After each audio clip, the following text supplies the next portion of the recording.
What about this dark night of the soul? You speak about, everybody's heard that phrase, the dark night of the soul. There are people who have that dark night and kind of abide in that space of they never really get past it. But the dark night of the soul is there for what? The dark night of the soul is a couple of stages to it. The primary dark night of the soul is when you're losing your identification with your previous identity, but you don't yet have an identification with what's new emerging. You're in the dark. That's good. You don't know.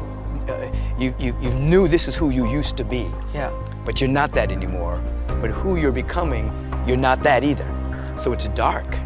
It's really, and sometimes it's excruciating. Sometimes it's a lot of fear, a lot of disconnect. Faith flickers, and it's often followed by what's called the dark night of the soul. When you have lost the world and you're not yet tasting deeply enough of the Spirit. And it's a heavy period.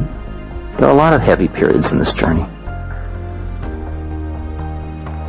Just telling you how it is.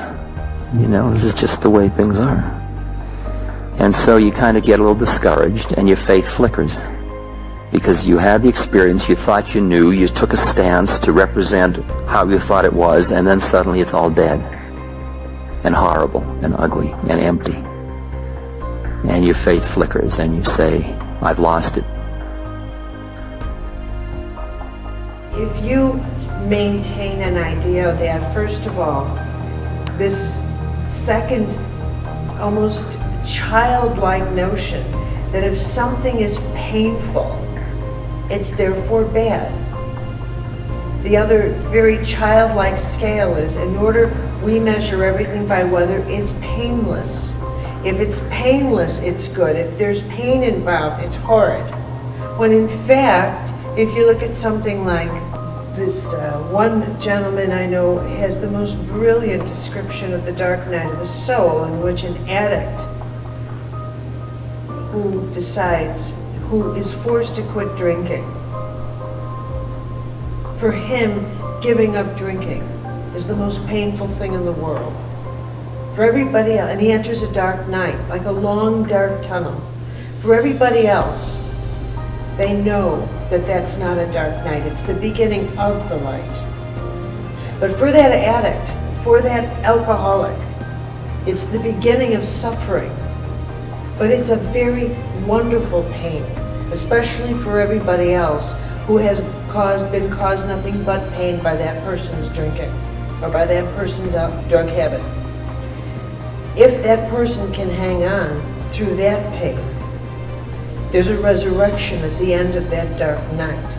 So not all pain is suffering. So to have that idea that as soon as you're in pain, it's unfair, as soon as something happens, shows a very myopic point of view that says, and it also shows an idea that right here, that everything's judged by what's happening in this immediate day, in this immediate now, without a capacity to imagine that there is a greater tapestry of your life, and that this event may be required for something that's happening or going to happen a year from now or 5 years from now, and that this event is a necessity that's laying the groundwork for events yet to come.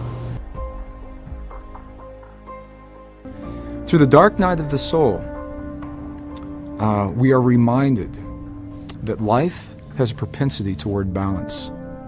Nature has a propensity toward balance. And that it takes an extremely skillful, masterful being to upset the balance in nature and to upset the balance in our lives.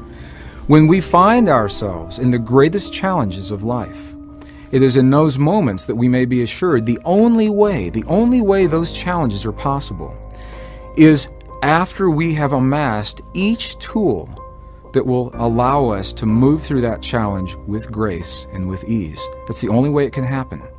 Until those tools are amassed, we will never see ourselves in the situations that ask us to demonstrate these high levels of mastery.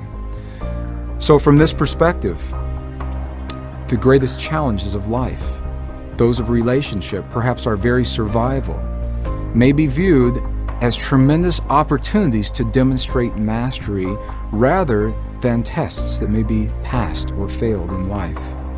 And it's through this mirror of the dark night of the soul that we see ourselves naked, perhaps for the first time, without the emotion and the feeling and the thought of all of the constructs that we've created around us that we believe keep us safe in life.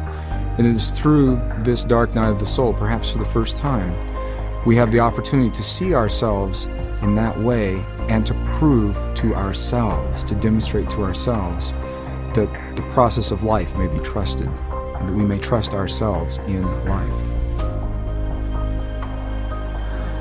And comes along with all this a kind of a deeper and a deeper understanding, a wisdom, a deeper wisdom.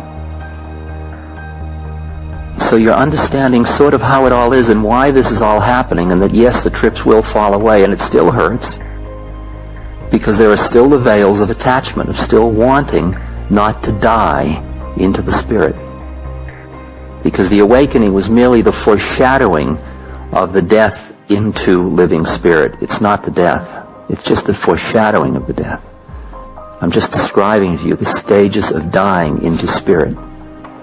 Because only when you are spirit is there no death and no birth. And then you are. And you become who you truly are. And it's at this point, as you understand more and you see your predicament and you're acting out all your stuff, that your understanding of the way karma works makes it almost impossible for you to continue to act in ways which exploit others or which create karma for other human beings. And it starts to temper your behavior. The commandments start to be real for you, not as things you ought to follow, which is the way you've done it all your life. I ought to be good. As if you need to have these external controls to repress the internal stuff that is not acceptable to you. And finally, all of the precepts or the commandments or whatever they are become sort of obvious to you about that's the way life has to be, because that's the way it works. It's merely a statement of how it works. Because the more karma you create, the deeper you dig your hole of suffering.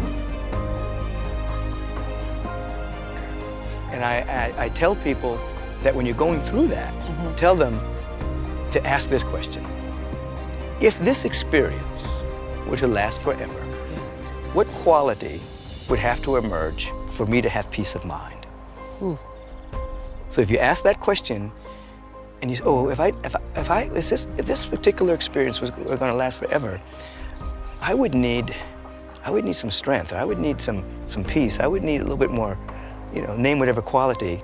And what happens is, when your attention starts focusing on that quality, rather than resisting the dark night, then the process is speeded up. And your identification, you move through it faster. You move through it faster. Yeah.